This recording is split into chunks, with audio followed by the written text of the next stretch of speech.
Welcome to Biogas Basics. My name is Jürgen Kube. This is the fourth part of this mini-series about microbial growth in the AD process. This presentation will explain the thermodynamics that govern the acetogenic phase of the AD process.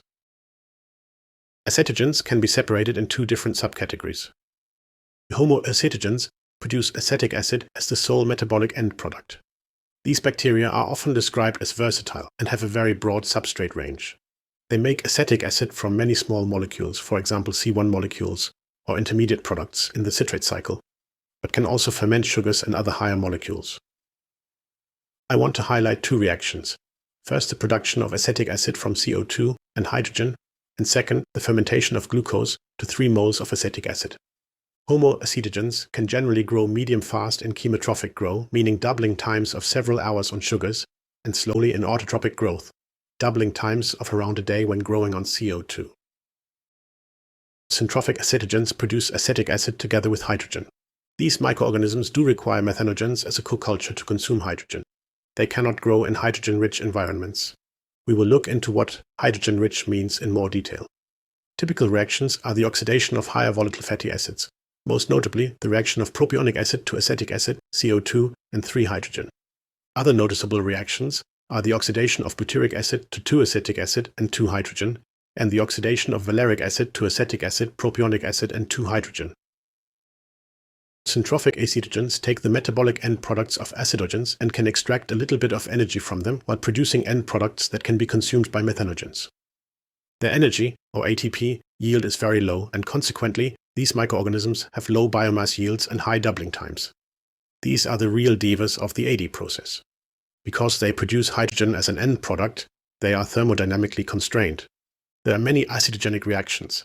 Acetogens can make acetic acid and hydrogen from lactic acid, ethanol, and dozens other more exotic end products like diacetyl, propanediol, amino acids, succinate, or malate. In this presentation, I focus just on the acetogenesis from volatile fatty acids. Before we dive into the constraints of acetogens caused by hydrogen, I give a quick refresher on the Gibbs free energy of reaction, delta GR. When a reaction is in equilibrium, the free energy of reaction is 0.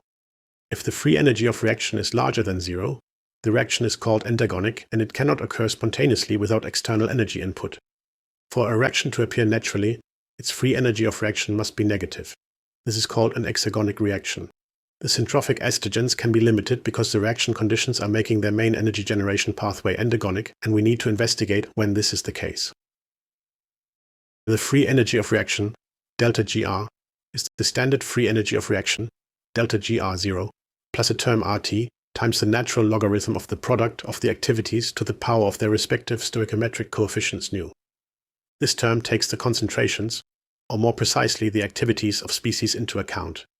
When adducts accumulate, it is more likely for the reaction to occur as it will decrease the free energy of reaction. An accumulation of products, in our context hydrogen and to a lesser extent acetic acid, will increase the free energy of reaction and can push it into positive territory. Activities are dimensionless. For diluted systems, they are defined as the fugacity divided by the standard fugacity, which is equivalent to the molality over 1 mole per kilogram for dissolved species in aqueous environments. The activity of a gaseous species at low pressures is the partial pressure over 1 bar. Water is the solvent for this reaction and its activity is 1.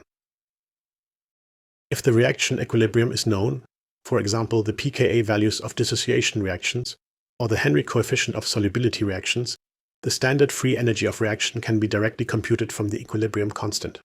Remember, in the equilibrium, delta GR is 0. For all other reactions, the standard free energy of reaction, delta GR0, is calculated with Hess's law from the standard free energy of formation, delta GF0. The standard free energy of formation is tabulated in the literature. There are two conventions regarding the activity of a proton. The physical convention sets the standard free energy of formation to 0.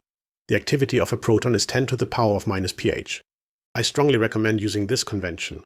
The physiological convention is to define the standard free energy of formation of a proton to 0 at pH 7. This then requires either a shift of all standard free energies of formation by a term RT logarithm of 10 times 7 times the net number of protons generated, or a modification of the free energy of reaction formula with a pH-dependent term. Don't use the physiological convention. If you want to look deeper into biothermodynamics, I must warn you that some literature sources are a bit careless when it comes to using the correct species when giving standard free energies of reaction. For example, the oxidation reaction of propionic acid to acetic acid can be written for the dissociated form and dissolved bicarbonate, equation 1, or for the undissociated form and gaseous CO2 as reaction product, reaction 2. Those two reactions are not the same and have different standard free energies of reactions. 72 kilojoules per mole for reaction 1 and 116 kilojoules per mole for reaction 2. Yet some literature sources use the 72 kilojoules per mole value for all kind of variants of the reaction. To get from reaction 1 to reaction 2, we must add and subtract dissociation and dissolution reactions. Propionate and a proton can react to propionic acid. Acetate and a proton can react to acetic acid. Bicarbonate and a proton react to dissolved CO2 and water. Dissolved CO2 is in equilibrium with the CO2 in the gas phase. For all reactions above, we can calculate the free energies of reactions from the equilibrium data. Reaction 2 is reaction 1 minus reaction 3 plus reactions 4 to 6. Starting at reaction 1, we can use Hess's law to add the free energies of reactions to derive at the value for reaction 2, 116 kilojoules per mole. Now back to the acetogens. From all syntrophic acetogenic reactions, the propionic acid oxidation to acetic acid, CO2 and 3 hydrogen is the most critical reaction. We can plot its free energy of reaction as a function of the hydrogen partial pressure. The reaction becomes endergonic when the hydrogen partial pressure is above 10 to the power of minus 4 bar. To prevent hydrogen from accumulating in the biogas reactor, hydrogenotrophic methanogens must consume the hydrogen and make methane. We can plot the free energy of this reaction as well. It becomes endergonic when the hydrogen partial pressure drops below 10 to the power of minus 5.5. So, the hydrogen partial pressure must neither become too low nor too high for the AD process to work. This region is sometimes called the thermodynamic H2-window of the AD process. What happens if the hydrogen partial pressure becomes too high, for example after a feed shock? In this case, Homo-acetogens, which are normally outcompeted by hydrogenotrophic methanogens, can produce acetic acid from CO2 and hydrogen. They act as a hydrogen sink at high hydrogen partial pressure. We can plot this reaction and see that it runs in parallel to the methane production, only that it requires higher hydrogen partial pressures to operate. The acetic acid can be converted to biogas by acetoclastic methanogens. This reaction does not depend on the hydrogen partial pressure. It allows the biogas reactor to temporarily operate at high hydrogen partial pressures. However, at high hydrogen partial pressure, the propionic acid removal reaction can no longer operate, and propionic acid will accumulate. So, Homo-acetogenesis is only a short-term fix.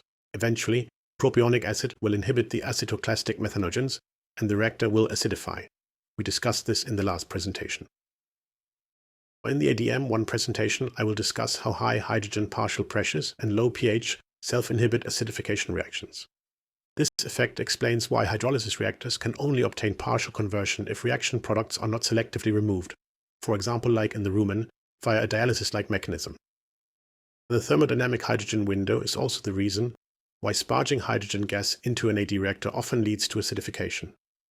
In theory, the addition of hydrogen gas will convert the CO2 in the biogas to methane, but high hydrogen partial pressures will make most acetogenic reactions endergonic and higher volatile fatty acids will accumulate.